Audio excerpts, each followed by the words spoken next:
It's very unlikely that the designers of D&D are looking to add a new class into the game right now. Goodness, even the new rules update for 5th edition refused to make artificers a core class. But that doesn't stop third-party and independent designers and homebrewers from trying. The Bloodhunter, the Pugilist, various different mystic or psionic options, the Illrigger, they all share kind of a fundamental flaw. It's an issue common to a lot of third-party D&D content. They are far too specific and niche in terms of class fantasy, and they don't evoke an obvious archetype from fantasy, myth, or folklore. To be very clear, I don't think any of these classes are necessarily badly designed, just that they don't fit the fundamental criteria to be added as a new main class in 5th edition. Let me explain. First, we must acknowledge social mobility. D&D player characters must have a call to adventure, or at least be of a type or class of person that could feasibly go and do an adventure, despite most likely living in some sort of feudally agrarian economy. This group of social classes essentially encompasses soldiers and warriors, those with nothing, whether they're poor, shunned, or under a vow of poverty. Those outside of normal society, often holed up in religious orders, think monks, essentially, or criminals and outlaws.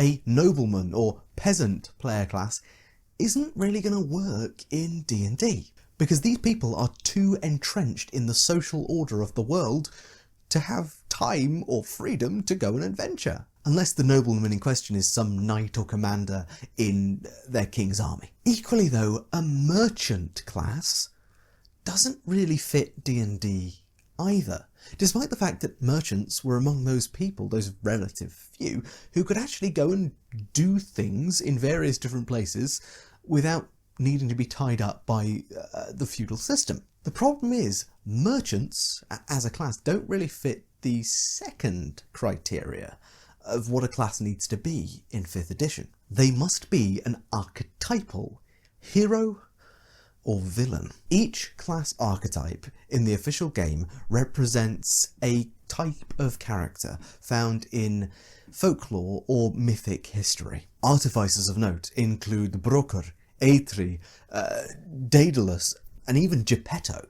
Barbarians evoke Viking raiders, Cuchulainn, Heracles and Beowulf. Famed bards are Orpheus, Taliesin, the Pied Piper, and Anansi. Clerics are represented by characters like Bishop Tulpin, Fungsionsi, and St. Patrick in his legendary snake expelling form. Druids evoke the image of the kind of legendary Celtic druids and tend to also be associated with shape changes throughout myth and legend as well. Druids don't have too many heroic representations in our historic mythic folklore, but the wise old sage archetype is really strong across all cultures, and you could argue that druids do fit that mould very well. Fighters are generally a broad and common category of hero, focusing more than anything on military prowess. Think Lubeux and Hector, but you've also got some less strategic figures in there as well, like Achilles. Monks evoke the ascetic or the wanderer, again that kind of guru figure. They're sages, they're teachers, they're also fierce warriors. I mean, in terms of like a spiritual warrior, maybe Buddha might be a decent example here, but I will say my knowledge of Eastern folklore is weaker than in other areas, so feel free to give your own examples in the comments if that is a broader feature of East Asian, especially folktales, this monk as heroic figure in these stories. Paladins are our holy knights, like our St. George's, our King Arthur's, anyone who focuses on honour, duty and the glory of God when they go out fighting, as opposed to, being known for prowess on a battlefield or in a duel. Rangers embody those kind of classic characters from across the corpus of especially the Grimm's tales.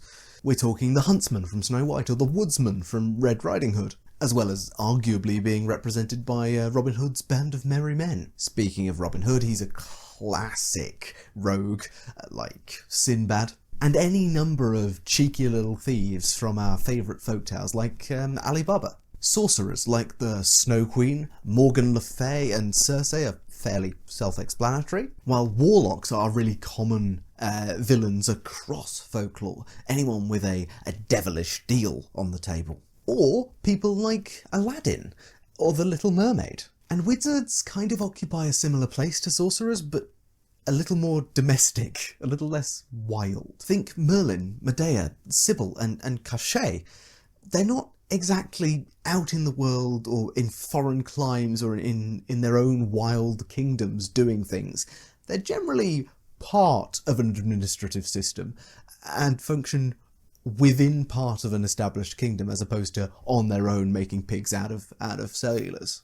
From this rundown that I've just given you, you may be thinking that there are some classes in D&D right now that have a weaker tie to folklore than others. The druid, ranger and potentially the monk, depending on how prevalent monk heroes are or monk villains are in Eastern folklore. I genuinely don't know. So we'll leave them on the side for now. They're kind of the ones that don't feel like they've really got an established place in the folk tales and myths and mythic history of our cultures. It's no coincidence that these are the three classes that rely the most on D&D or other inspired or related media to justify their existence in a fantasy world, especially justifying their existence in the modern game. Most of these exist now because they existed then, either when the entire TTRPG industry was having a bit of a East Asian moment, or the early days where Tolkien was an incredibly massive inspiration, as was a general misconstruing of certain key elements of British history.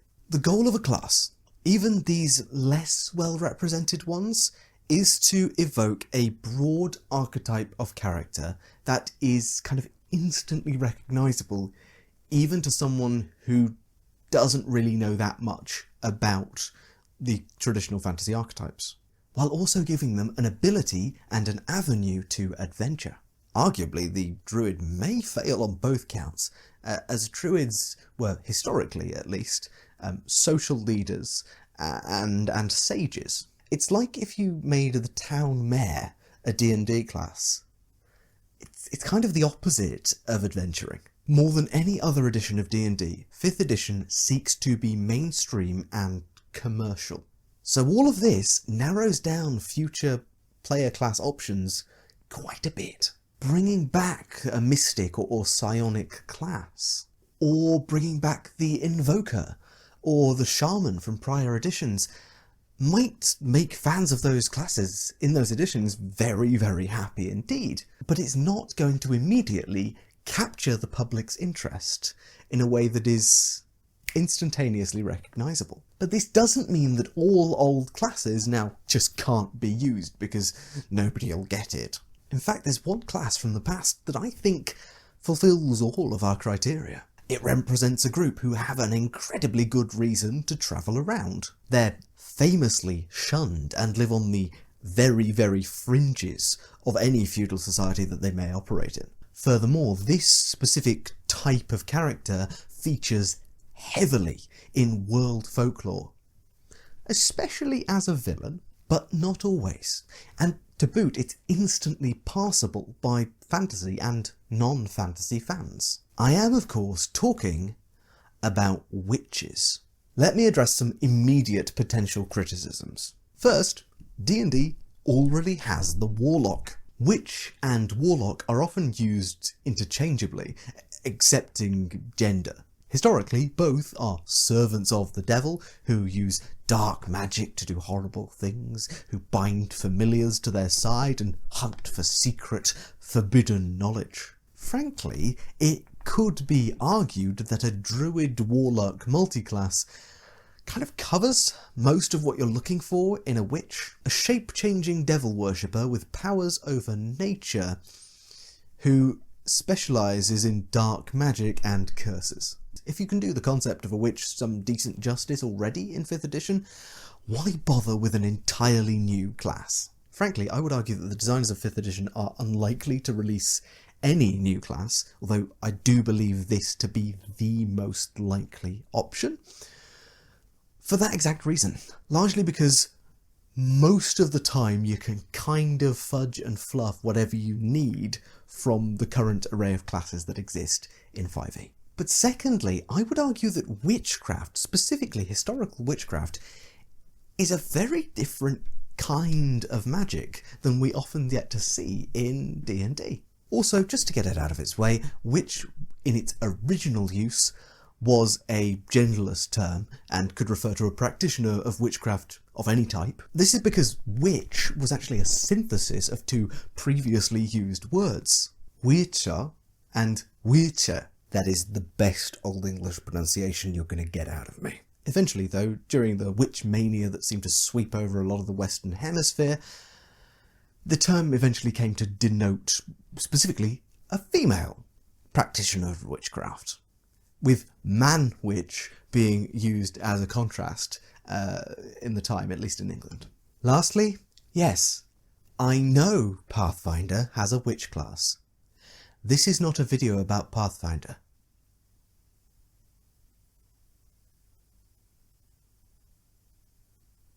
You might also be critiquing my idea from another angle. Oh great, all 5th edition needs is another spellcaster. And fair enough. I do personally believe that the witch makes a better half-caster anyway, owing partly to the variety of magic, but also the variety of other things that witches are reported or reputed as having been able to do. But let me try and convince you. We're going to look at witchcraft historically and look at what generally it looks like in our real world and how that is just that little bit different to what D&D magic tries to do, at least in 5th edition. Like the 2024 Ranger, I would suggest that the witch class may well be focused around a specific, very thematic first level spell. We're of course here talking about Find Familiar. Witches have familiars, that's kind of one of the big things. This spell was designed with our classic sort of Grimm's Tales European folklore in mind, after all. I would likely have some progressive buffs to familiars and some nice little features attached that grow the familiar with their witch. Although, I think Pathfinder's idea of tying the familiar into the modus of spellcasting is quite weak thematically. Essentially, the familiar kind of just becomes a spellbook, which, But historic witchcraft is much broader than cackling black cats and potions. Although herbalism and potioncraft could certainly be a part of the witch's offering in a half-caster format, they may have some specialisms there as well. The core features of witchcraft in our real world are generally augury or divination more generally, placing and removing curses, and spirit channeling, which could take the form of shape-shifting, but often takes the form of soul-shifting instead, across the world at least. Witchcraft is really a ritual centre point for many, many societies around the world.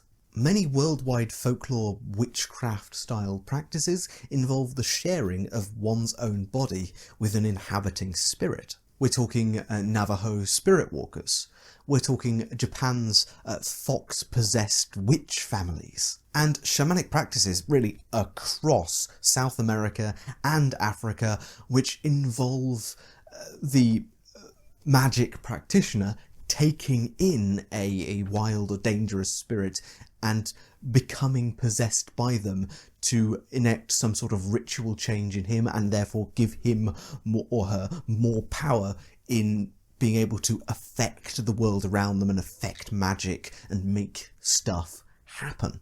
A witchcraft user's soul generally is perceived by those who believe in it as more malleable than others. It's also less tied down to their physical form, so while druidic spellcasting sees druids turning their bodily form into that of an animal, shape-changing through witchcraft seems to be more about imbuing your body with a spirit from somewhere else, Shape changing in witchcraft is sometimes a little less physical than you might expect.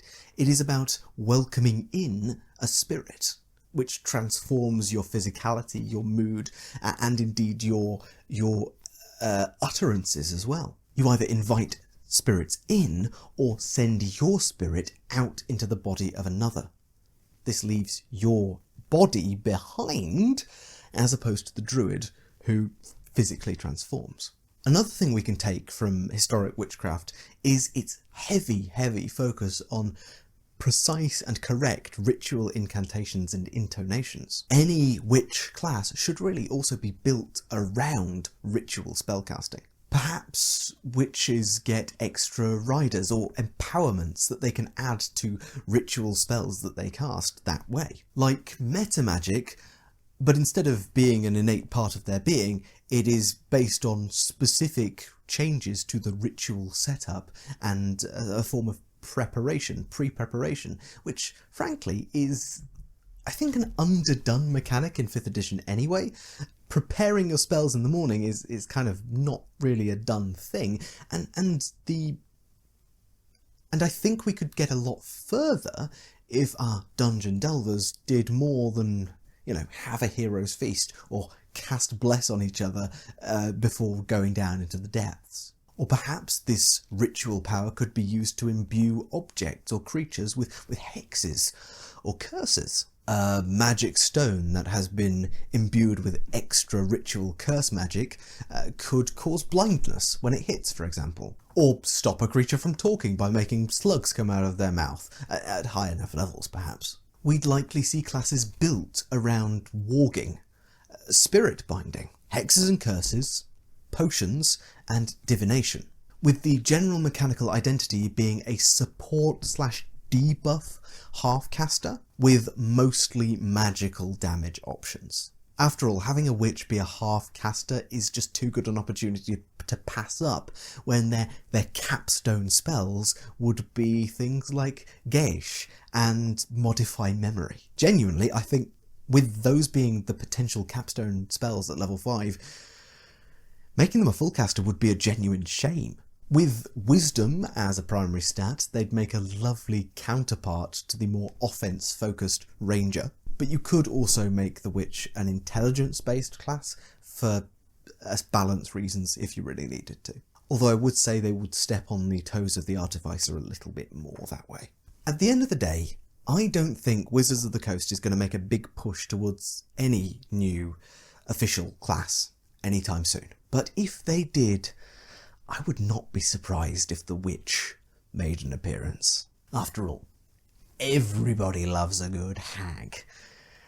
And who wouldn't jump at the opportunity to play one? I hope you enjoyed this little look at what a witch could be in D&D. And do let me know what you think the next class should be, or if my criteria are way off. It's up to you. I mean, I don't need to invite you to do that. You're going to do that anyway. If you're passionate enough to leave a comment, please do, though, leave a comment. It does help. And do all of the classic YouTube things, liking, subscribing, you know the drill. But all that remains to say, really, is I've been Tom, otherwise known as the thegrungeonmaster. Thank you so much for watching, and I will see you in the next video.